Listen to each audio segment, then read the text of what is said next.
Hello there, my little aliens and chaos demons. Welcome to episode 8. Is it 8? I think, of the Tortured Sports Fans Department. I am your favorite Gen X female sports girly, Amy Harbor. Welcome. I haven't figured out a title for this episode yet. We'll see how it goes. And then I'll pick something. Of course, be a Taylor Swift song. We'll figure it out as we go from there. As always, my favorite section of the podcast, well, sometimes my favorite, I love you. It's ruining my life. All the ways that my sports teams are torturing me. Now, if you're not familiar, I am a Guardians, Cavaliers, Blue Jackets, Ohio State, Miami Dolphins, Aston Villa, Wrexham fan. We'll hit some of those. I haven't been watching a lot of soccer, so I just know that both Wrexham and Aston Villa are driving me crazy because they're either losing or drawing a lot of their games, driving me crazy. So there's that. Also, I don't get up at 7 a.m. to watch soccer. It's just not happening. I'm a nocturnal little vampire. It's just not happening. But anyway, baseball's back. Everybody's in spring training. Oh, the Guardians have had photo day and puppy day. Can we please bring back the puppy and the puppy calendar, the shelter pet calendar, whatever. I have an actual page from it right here. Oh my gosh, who do I have? Of course I have it right here at my desk. Can we please bring this back? I mean, come on. Look at that. Look at that. Can we please bring that back? I'm just going to go back to my favorite all time. Jason Kipnis with a dog. Okay, that's all I need in my life. Only now I need it to be like Austin Hedges with a dog, because Hedgie with that puppy filled my heart. Okay, and let's be honest, Austin Hedges, he's a Leo. But if a ginger cat, an orange tabby, was a human, that is Austin Hedges. And if you don't believe me, go look at the Instagram video I have from Detroit, and about I don't know, a minute in, there's a clip of Austin Hedges just in the dugout. He wasn't playing that day, acting a fool. He literally is like an orange cat in a person's body. Then there was also photo day where he was a Jedi. Just crazy stuff. As always, I'm looking at my notes. Why? Because I have crazy ADHD and I will veer off topic. Kind of sad news. I don't know if we can call it sad news because I'm not a fan. Larry Dolan, former owner of the Cleveland Indians, he never owned the Guardians. His ownership stopped in 2011, 2013 when he passed the team down to Paul Dolan. But things I'm not going to do as a Cleveland Indians, Guardians, Windians, whatever you want to call them, as long as they win fan, I'm not going to simp for a dead owner who was an awful owner. It's just not going to happen. Absolutely not going to happen. Yeah, it's not going to happen. Sure, Larry Dolan liked baseball. He liked Cleveland. But he liked cheap baseball. He liked, what can I scrape the bargain bin for in the free agent market? And he refused to pay for the right players to bring a World Series to Cleveland. He changed the name of the stadium, which I don't blame him. I don't blame him for that, but I'm still pissed about it. Why would you want the former owner's name on the stadium? He let Jim Thome walk. He bought the team in 2000, and in 2002, Jim Thome went bye-bye and didn't come back until right before he was going to retire. And granted, Jim Tomei has the statue and everything, but I still blame Larry Dolan because he refused to pay players to stay even when they were offering the hometown discount and wanted to stay. He hired poor staff, poor coaches, poor managers, Eric Wedge, front office execs, which I fully believe all this resulted in Grady Sizemore's injuries and ruined his career because Grady Sizemore was the only one bringing butts to the seats, and they would rush him back from injuries, which is like a poor medical training staff, a poor manager not standing up to ownership. Larry Dolan had a bunch of yes people around him, and he basically almost mismanaged this team into the damn ground. Some of the worst records since the 80s for Cleveland was when Larry Dolan owned that team. So no, fuck that. You can say what you want about him, but I'm not going to simp for a dead owner. My only question is, when we shitting on the grave? Or is just me metaphorically shitting on his grave? But do we need to take a number, wait in line, make a reservation? I'm just hoping that this isn't a group project where we get in a circle and do it, because I'm more of a solo performer, That is what it is. And people are going to be mad that I'm talking ill about the dead, but I don't care. Larry Dolan was an ass and now he's gone. Bye. Hopefully soon Paul will just sell the team. Sell the team, please. I am so over the Dolans owning this team. Let's move on to the Cleveland Cavaliers. They're not frustrating me as much. We had the All-Star break. Darius Garland and Donovan Mitchell won the skills challenge. We're already back to the winning ways. We're on this amazing streak. We had the Donovan Mitchell Desmond Bane fracas in Memphis, which Bane was yanking on his ankle trying to have his Kelly Olynyk Kevin Love moment instead of Kevin Love getting his shoulder dislocated. Desmond Bane was trying to, rip Donovan Mitchell's ankle off or his leg off or whatever. All I know is bring that shit to Chicago, man. Like, do it. It will be on site. Like it would have been on site with Kelly Olynyk, because I'm still mad about that. Ohio State. They lost to Alabama in baseball, and then Alabama decided they were going to get cute and, flip off the camera. To which all I can say is I laugh in football. Ha ha ha, national championships, Alabama. Where were you? Not even in the playoff. Anyway, Blue Jackets. Let's move on to them. Wearing my Blue Jackets jersey for this episode. We had the Four Nations All-Star break. USA fighting Canada like 3 times in 9 seconds. You got the Canadians booing the national anthem. Give me this, for the All-Star break.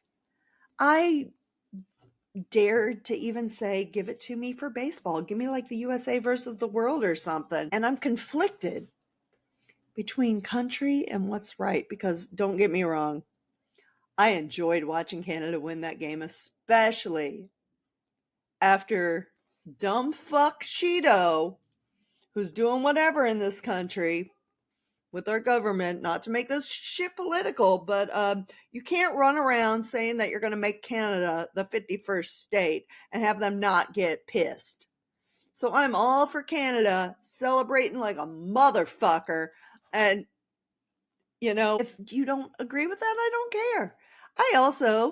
You can also get mad about me taking a knee for the anthem. Why? Because I don't stand for the anthem of a country that's trying to oppress my rights as a female and deny me bodily autonomy.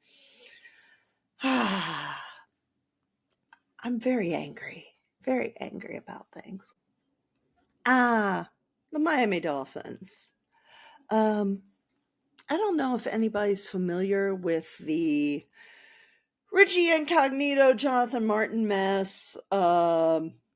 Basically, you have two dudes with CTE squabbling on the internet over a beef that's like 12 years old. And I don't know if anyone knows this, but two things can be right and true at the same time. However, I don't give a flying fuck if every single Dolphins fan following me or listening unfollows me, because I'm not going to feel bad or forgive a CTE riddled piece of shit by the name of Richie Incognito. Yeah, it sucks that Jonathan Martin lied about being bullied and hazed by him like 11, 12 years ago, but they can both be shitty people. It is possible. And it looks like Jonathan Martin has moved on past his addictions. He's gotten help for his mental health issues. But it seems that Richie Incognito is the same person that Richie Incognito was. He still has his usual anger issues. He was rage tweeting all night. That night that Jonathan Martin was like, maybe I didn't get bullied, you know.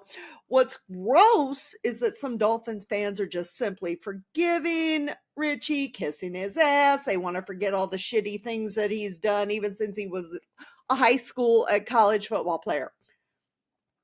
Let's not forget that Richie Incognito got kicked out of games for fighting. He assaulted people at Nebraska. He spit on another player. When he was a 16-year-old at a Nebraska football camp, he ordered strippers, potentially putting sex workers in peril by, being involved with underage boys. He got kicked out of Nebraska, tried to transfer to Oregon, and then didn't even play a single down because he couldn't follow their code of conduct. At one point, he was the dirtiest player in the NFL. He was headbutting players, stomping on their hands, their feet, their necks, ripping off opponents' helmets. He still used the N-word around other players. He still used gay slurs around other players. He assaulted a security guard in Miami. He rubbed a golf club on a woman's private parts, grabbed her ass, and when she had beef with that, threw water in her face.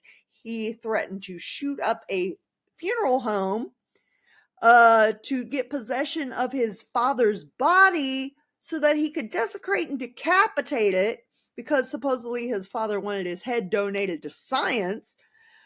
But, someone lied about him and his parents abused him while he's growing up, so let's forgive him. Nah, fuck that. That's a hard pass from me. Miss, we admit that bullshit. He's still a piece of shit. End of story. And please, Chris Greer, I don't know what you're doing at the combine, but please draft an offensive lineman and draft a backup quarterback. Please draft Will Howard. I'm just saying. Okay, let's move on to other shenanigans. Other stuff in the sports world. I don't know if I saw the video like a week ago or whatever, but Patrick Mahomes' dad and John Rocker fighting in the French Quarter after the Super Bowl. And to which I can just think, like, who do you cheer for this in this situation? They're both horrible people. Do you cheer for the racist, or do you cheer for the guy that's had multiple DUIs? I'm confused here. Then we've got Aaron Rodgers. He's done with the Jets. He's walking in Brett Favre's footsteps, literally walking in Brett Favre's footsteps, to which I was seeing all the other teams posting billboards like, no, we're not signing Aaron Rodgers. The Vikings, like, that would be the next logical move. Either that, or he has to send photos of his junk to someone who doesn't want it, didn't ask for it. Like, what's the next move? Like, do you just skip straight to welfare fraud? That's what I want to know. Yeah, there's that. So many avenues that could go down. Speaking of someone that believes weird shit, and I love him to death, he's gorgeous. But Bryce Harper, why are you drinking raw milk? I mean, and didn't we see this coming? He's on TikTok being at-home barista talking about drinking raw milk. And then wouldn't you know it? Hiccups. Wouldn't you know it? He's out of the Phillies lineup with food poisoning. Don't drink raw milk. I don't know what to tell you. That's the least of Major League Baseball's problems, though. Why? Because guess who's back? Back again for the third year in a row. Who shouldn't be in baseball? Yes, Mike Clevinger is back with the Chicago White Sox. Why? Why? Stop trying to make fetch happen. Like, he's like herpes. He doesn't go away. The White Sox and Mike Clevinger are like Heath Ledger and Jake Gyllenhaal in Brokeback Mountain. It's literally the White Sox saying, I wish I could quit you. And they can't. I do know why. It's Ben Pogowski, who's a minority owner who keeps signing him. And this dude has his own skeletons. Like, if you just Google him, you find out that he's been in, I don't know, multiple lawsuits with his own family. That should be a red flag. Ben is also the guy who was with Clevinger on August 8th, 2020. Now you're like, what is that date? Well, the then Cleveland Indians were in Chicago playing the White Sox, and the players were on strict COVID lockdown. And Zach Plesac and Mike Clevinger got suspended for sneaking out. They went to Ben Pogowski's house, and I hope I'm pronouncing. I actually don't even care if I'm not pronouncing his name right. They were drinking, doing hard drugs, supposedly. Supposedly several girls were brought in to party with them because Ben worships Clevinger, and he's a financial advisor for J.P. Morgan. Now, Ben's girlfriend at the time supposedly got, and I say allegedly on all this, why? Because I don't want to get hit with any lawsuits because they have money for lawyers and I don't. But supposedly she got some friends from Seeking Arrangements to come party with them. And I guess after this, Jerry Reinsdorf lost his fucking shit that they were going to, have some problems with MLB for collusion and tampering. But yeah, Ben and Mike go way back. So that's why Mike Clevinger keeps ending up in Chicago. And that's why I keep hexing the White Sox. And I say every year, I'm going to lift the curse. And then they just come back around. But I mean, the good news is if Mike is preoccupied with, trying to revive his career, which by the way, the whole reason his career is the way it is because allegedly, he has the affinity for some party drugs like Molly, LSD, shrooms. He thinks he's going to be the next Doc Ellis and pitch a no-hitter on LSD. By the way, if you do too much Molly, it can rot your spine. Guess what ended his season last year? Disc replacement surgery in his neck. Oh, the receipts are lining up. But hey, if he's dicking around with the White Sox yet again, or has to slum it in Charlotte, their AAA team, he won't be wasting his baby mama's time and money for a bullshit custody hearing, since it also got tossed. Yes, this scumbag who choked his baby mama and threw used chewing tobacco on his daughter when she was like 3 or 4 months old. Well, he's trying to get custody of this child now, and he tried to say that he had jurisdiction in Florida and they've never even lived in Florida. Anyway, that bullshit hearing got tossed. And now he can go play baseball. Why do you want custody of your kid when you're still trying to play? But anyway, congrats to the White Sox, I guess. I don't know. It looks like they're going to be just as bad as they were last year. I think the score the other day was something they gave up like 11 runs in the first inning, or like 9 runs in the first inning. It was like, same shit, different year. Now, granted, they beat the Guardians today. However, I will say this.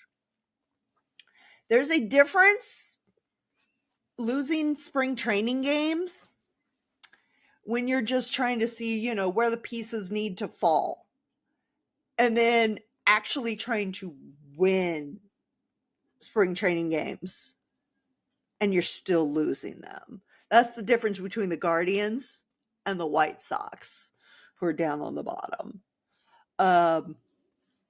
Yeah. One of these teams has got their shit together. The other one, I don't know. Welcome to the fucking circus yet again. I mean, part of me wants to take the over on them losing like a gazillion games this year. Whew. Does anybody remember back, like maybe episode 1 or 2 of this podcast, where I said Devin Williams could get the Yankees to crack on the facial hair policy? Because guess what? The Yankees facial hair policy is no more. But I feel bad for him because it was like a week after he shaved. They announced, by the way, we're changing the facial hair policy now.